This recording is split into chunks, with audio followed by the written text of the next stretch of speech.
The WWE world recently witnessed a whirlwind of developments following Money in the Bank 2025, marked by shocking returns, career-defining betrayals, and the subtle realignments of key superstars, each moment fueling new speculation and excitement within the locker room and among fans. One of the most buzzworthy storylines centered on Ron Killings, the legendary R-Truth, who stunned audiences by re-signing with WWE under a completely unique contract, one that effectively grants him the opportunity to craft a final, meaningful run on his own terms. According to insider reports, this deal was finalized mere hours before the event itself, capping off a tense week in which Truth had reportedly ghosted the company. Disillusioned by the impersonal and abrupt manner of his release, which was communicated by talent relations staff, Truth ignored repeated outreach until Nick Khan, WWE's president, personally stepped in with a phone call.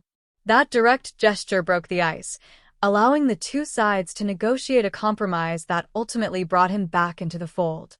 This whirlwind of events spilled over into social media drama, with Truth's son, Christopher Killings, briefly posting the word "cap" in response to Triple H's televised claim that Truth's firing and comeback were scripted parts of the show. A post that is later deleted but sent a clear message to the world and reinforced sentiments expressed by fellow locker room members who disputed the company's narrative that this was all part of a premeditated storyline. Truth's return was cinematic in its impact. During the Money in the Bank main event, he unexpectedly interrupted John Cena's momentum, raining chaos from the top rope and setting the stage for Cody Rhodes and Jey Uso to score a dramatic victory over Cena and Logan Paul.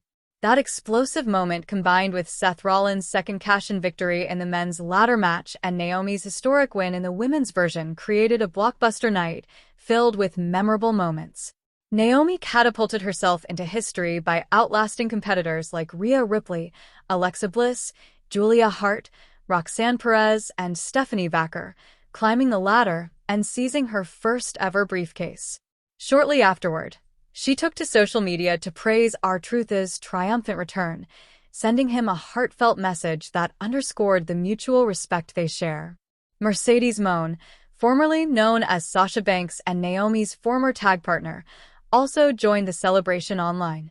The two famously won the WWE Women's Tag Team Championship at WrestleMania 38, but later walked away over creative differences. Naomi chose to return to WWE, while Moné continued her journey in AEW, where she's since captured multiple championships, an ongoing testament to their bond and parallel journeys.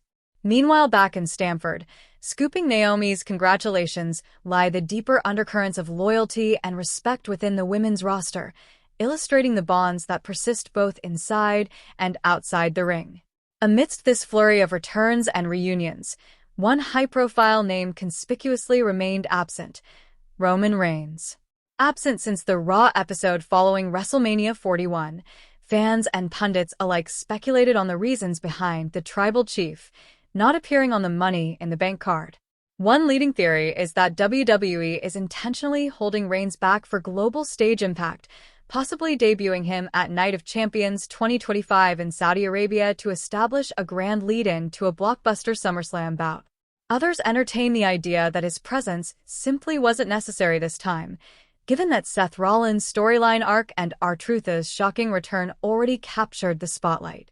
Another compelling theory hints at long-term narrative planning. Reigns may be saved for a later moment when Rollins opts to cash in his briefcase. With Rollins already securing his second MITB win, Reigns returning at the crossroads of that moment, perhaps to derail the cash-in, would fan the flames of a storied rivalry stemming from their shared past in the Shield, escalating their feud to its biggest level yet. While all eyes were on Reigns, another seismic twist occurred when Jacob Fatu turned on Solo Sikoa during the men's ladder match, an act of betrayal that shocked the audience and reshaped bloodline dynamics in an instant. Fatu, initially positioned as Sikoa's ally in the match, suddenly slammed Sikoa through a ladder at ringside and effectively severed any alliance. Later backstage, Sikoa had reportedly made mocking remarks about Fatu, escalating tensions that culminated in this on-screen betrayal. With Fatu now out of the faction, speculation is rife about who could replace him besides Solo. One possibility is Lance Anoa'i, a seasoned veteran with over 15 years of in-ring experience across promotions like Major League Wrestling. However, he remains sidelined due to injury and faces critiques regarding his ability to adapt to WWE's roster. Another strong contender is Hikuo, son of the legendary Haku, who joined WWE around the same time but hasn't broken through on screen. Reports indicate no backstage concerns about him and suggest he's healthy and ready, poised for a breakout storyline. Finally, a storyline twist could see Sikoa recruit Fatu's younger brother, Journey Fatu, the rising indie star known as the Odyssey of Death, adding a personal edge to the faction's new direction and intensifying the drama as rival bloodlines collide. Adding depth to the storyline, wrestling analyst Bill Apter of Sportskeeda described Jacob Fatu's heel-to-face turn as a massive milestone in his career, citing the shocking betrayal, his alignment against Solo, and the future potential of an alliance with Jey Uso, or even both Uso brothers, as evidence of WWE's intent to elevate Fatu's character arc. With SummerSlam looming, the groundwork is being laid for an emotionally charged showdown between Solo and Jacob, as well as a potential Uso-Fatu pairing that could define the next chapter of the Bloodline saga.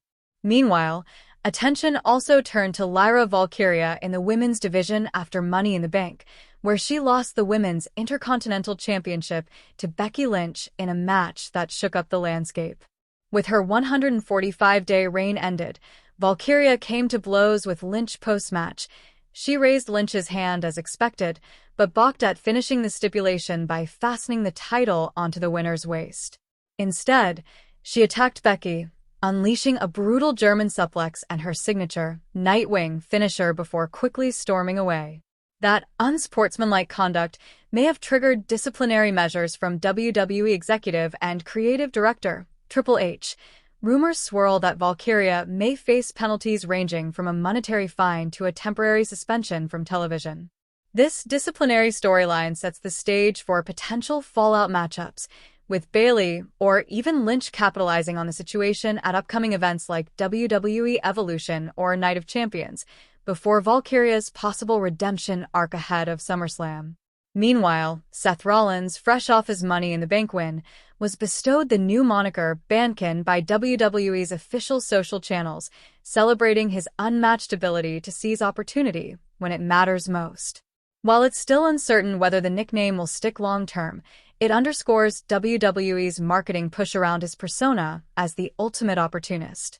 He achieved this milestone by surviving a gauntlet of formidable opponents including LA Knight, Penta El Zero Miedo, Andrade, Solo Sikoa, and fan favorites like LA Knight, all while contending with interference from